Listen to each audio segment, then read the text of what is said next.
Hey guys, just a reminder, this is not official medical advice or such. Please seek an appointment with a licensed medical provider. Welcome back, everybody, to another episode of Dive Into Diet. We are diving into performance medicine Johnson City with nutrition coach Lucas Schmidt. Lucas, what's going on, man? Oh, just here for the sequel This is to the last episode. This is a part two episode.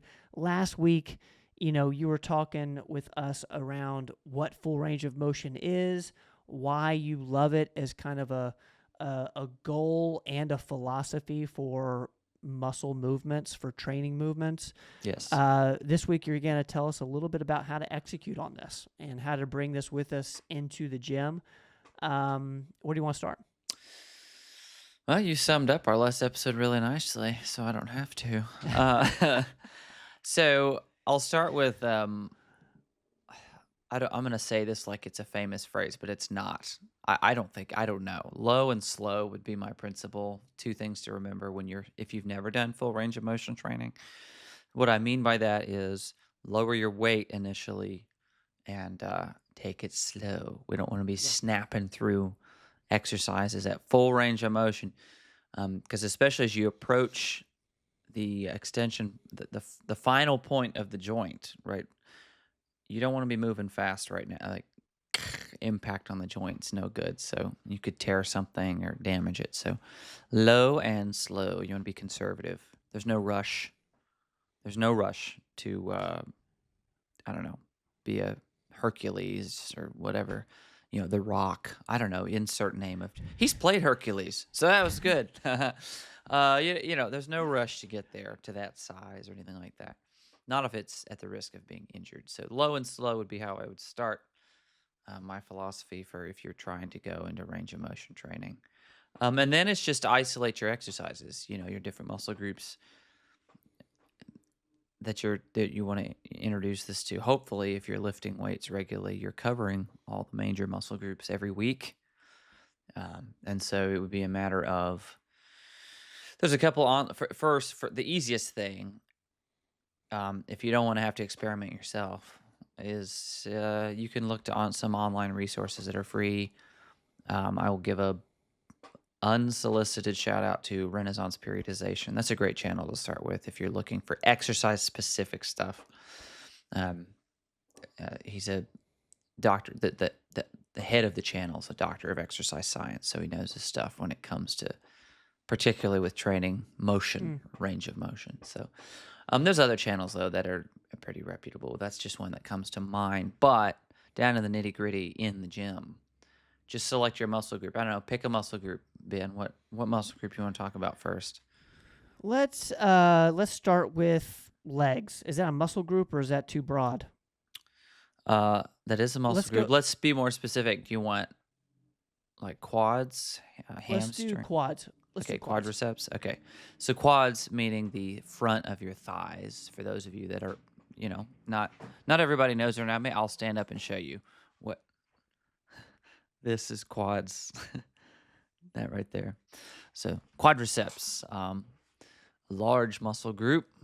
If you've ever worked your quads hard, you may notice you get really winded when you finish lifting. I notice that with the quads because heart has to push a lot of blood and oxygen down there. So when you're training that, the most common exercise for quads is probably the squat, wouldn't you say, in your training?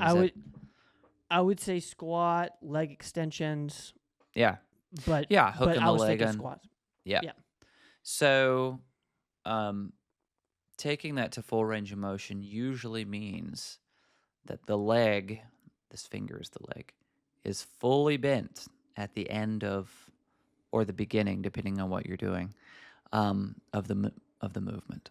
So we're going almost to lockout, if not full lock. But more importantly, it's not that point. It's the beginning point, which is my leg is fully bent and deep, and bent at the knee. And if you want real intensity, is bent at the hip as well, because the leg bends, in the two places. So what that might look like if you're on like a leg press at the gym, where you're seated and your feet are up and you're pushing that plate away from you. There's usually an adjuster on the machine that can bring that plate closer to you. Mm. You want that plate as close to you as possible. So your knees feel like they're going to go up around your ears, essentially. Yeah. Because again, that puts you at a deep stretch. Now, you'll need to lower your weight a good amount. If you're leg pressing 200 pounds, I'm just some random weight, 200 pounds. If you've never done a deep, deep, deep, deep squat, you'll need to back that off. 50, 75 pounds, a lot. You need to back it off just to feel the movement. A barbell squat is probably the most common, where you have the bar over your shoulders and you're squatting down. Full range of motion would imply, good strong core, but your butt is almost, a few inches off the ground at the bottom. A lot of people only go down halfway. I see people loading up insane amounts of weight, but they can only go down halfway. They're not taking the muscle through full range of motion. So they're missing out on some extra muscle growth that they could be getting. Is there a progression with that? Because I know, most of us are dealing with, some sort of, lingering injury, especially those of us who like to work out a lot. There's always something, is full range of motion, is that kind of subjective based on, what people can actually execute on? It is. It's full range of motion safely. I should say that just imagine safely as in parentheses or silent applied to all of it. Yeah. That's a great question. Something I do every week that I love. Now, I realize before saying this that not everybody has access to this equipment before I say it. So if you go to a gym that has this, I think most people look at this machine, and I'll tell you what it is in a second. And people don't use it. It's just over in the corner. It's something maybe you didn't even know what it was or what it was for. But usually my favorite quad exercise and leg overall right now that I'm doing is a weight sled. The sled that you pull and push. Yeah. I love that exercise. The one that the gym I go to has wheels. Some of them drag, but most gyms don't have a big AstroTurf field for you to drag a sled through. But usually, if you find it in a gym, it's going to have wheels, and you can put weight plates on it, but also some of them have a little switch that increases the resistance of the wheel. Like they won't roll as easily. So this one has weight plates and the resistance switch, which I love. And that is a generally safe exercise because you're standing and you're not having to squat super deep. So I would recommend for at least the barbell squat or any kind of full range leg stuff, if you want to build up your knees and strengthen them in both directions, the weight sled is amazing. Because by walking, but you're dragging this weight sled backwards, you're actually taking your knee through a really far range of motion. Okay. Because when you put your leg back and you lean, you're doing essentially walking leg extensions. But because you're walking and you're not loading up a heavy plate that's sort of falling towards you, or it's a lot safer. It's a very safe because you can bail out by just letting go of the sled. Right? There's no gravitational push on you. Right? It's just a sled that you're pushing and pulling. So you just as hard as you can push is how hard you can push, and as hard as you can pull is as hard as you can pull, and the risk of injury is incredibly low. I love that. I kind of want to double click on that because one, that seems super doable for all of us. Yeah.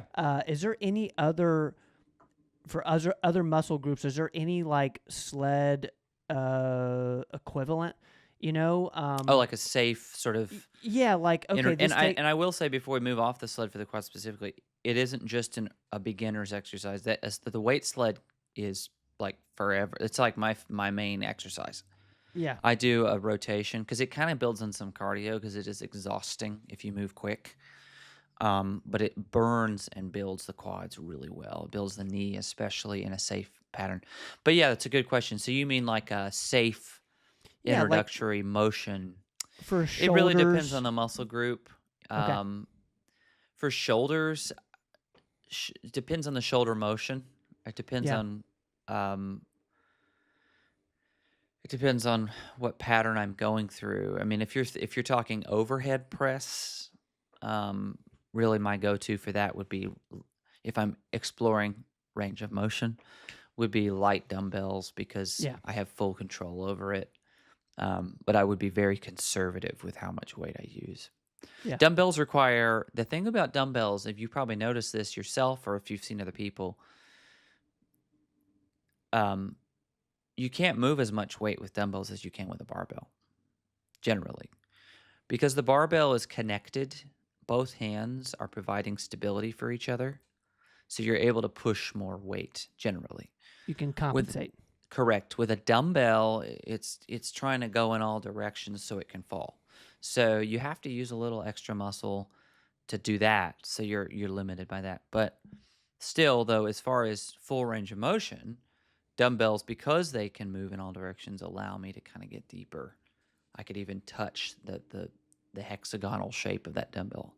Top of my shoulder, I know, well, this is as far as I can go, and then up I Right. go again. Right. So it just depends on the exercise. Something I like love the sled example though. Like that really yeah. that I mean, hits home for me. if for some reason I couldn't do squats like without weight, just like free squats, like one-legged squats, pistol squats, those are hard. If you said you can only do one leg exercise for your legs, but you have access to any equipment you want, it's tough, but I'd probably choose That's the tough. sled. I'd That's probably interesting. choose the sled though, because it's a push-pull. I use my glutes and my hamstrings and my quads. I use all of those, at the same time, in both directions. So, and That's it's super safe. interesting. So, Yeah. another one might be chest range of motion. How do I increase that range of motion? So it depends on the machine. If I were on a chest press machine, which the one I'm thinking of is where you're sitting up, there's a cushion behind you, and there's these handles, and there's the little pins, the weight Yeah. plate, so you put the pins in. Yep. The ones I like have a leg, like hook. You can like use your leg to push it away in case you're too tired. You can actually push with your legs to save yourself. Those are great because they're safe. You've got an escape hatch through the leg. There's like a leg bar you can press to help yourself. So the reason those are nice to introduce full range of motion to is because one, usually they have another pin. You can ask an attendant at your gym if you've never used a chest press machine, how do I do all the things? Don't be prideful and not ask. Oh my gosh, people when they're like, nobody wants to talk at the gym. It seems nobody wants to. I don't know if you've ever been to a gym and you notice that most people have headphones in and look really irritated all the time. I think it's just because we're all in our own little zone. Yeah. But if I didn't know how to use the machine and I was determined to use it, I'm going to ask. Either somebody that I saw use it or an attendant there. But either way, usually you can adjust how far back the bars go, the little handbars. So what you can do is get it to where it goes as far back as it'll go without hurting your shoulder, of course. You should feel a little stretch in your chest, little stretch, not painful, just little. And what you can do is use your leg on the leg safety to assist you through the motion until you feel comfortable with the motion. Now, without equipment, well, if you've got some books lying around, you can train your chest at full range of motion with push-ups. If you put your hands on an elevation roughly 3 to 6 inches off the floor, but nothing else, your chest will drop below the book line, and you can push away. And that puts your chest at stretch. So that's a full range of motion push-up. Or that's an extra range of motion push-up. That's fairly safe as long as you don't, have like a torn rotator cuff or something like that. It's safe because you're not loaded up with weight. It's just your body weight. And that does also work with knees on the floor push-ups. Where you put your knees on the floor. They used to call them girl push-ups. But for those of you that don't know what knees on the floor means, but I think everybody knows what that means. So, but you can still put your hands on a slightly elevated surface, leaving a gap between so your chest can sort of drop below your hand line. That's a really safe and nice way to develop better push-ups and a deeper range of motion. There's all kinds of ways. It just depends on the muscle group. But a good starting point is to, without weight, go, okay, how do I move this joint? Oh, look, I can't move it any further. Okay, now let me move it the other direction. Oh, look, I can't move it any further. You have now figured out your full range of motion. You may find, though, that your range of motion increases slightly when you push yourself to that stretch point without pain. if that makes sense. I love that, and I love how you can adjust it to kind of what your capabilities are right this second, and and you can improve on it. Yep. You seem to be a huge believer in this. I am. Is there any parting advice for those who, maybe feel like this is a stretch for them? No pun intended. What's your thoughts as we kind of end the show here? Yeah, so it can be overwhelming to think, oh gosh, every muscle group I've ever worked, now I have to figure out its full range of motion. You don't have to do that. What you could do is just choose 2. Yeah. Maybe pick one in the legs and one in the arms or the chest or shoulder. Just isolate 1 or 2 of them.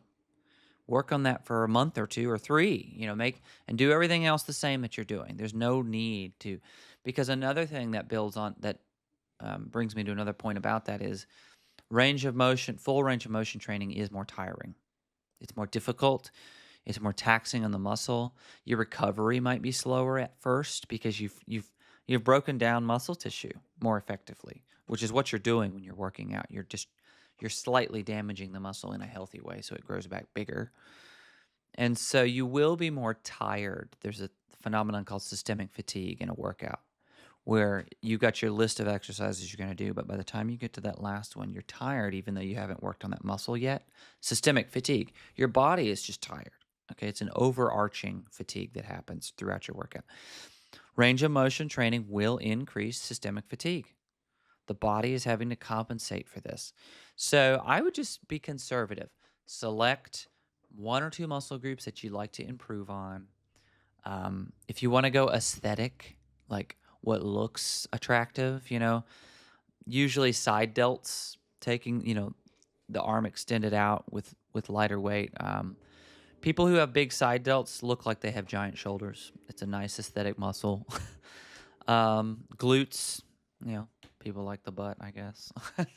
Yeah. Whatever motivation, that's a visual motivation. If you want your butt to look better or your shoulders to look bigger, you could do that. Chest is another one.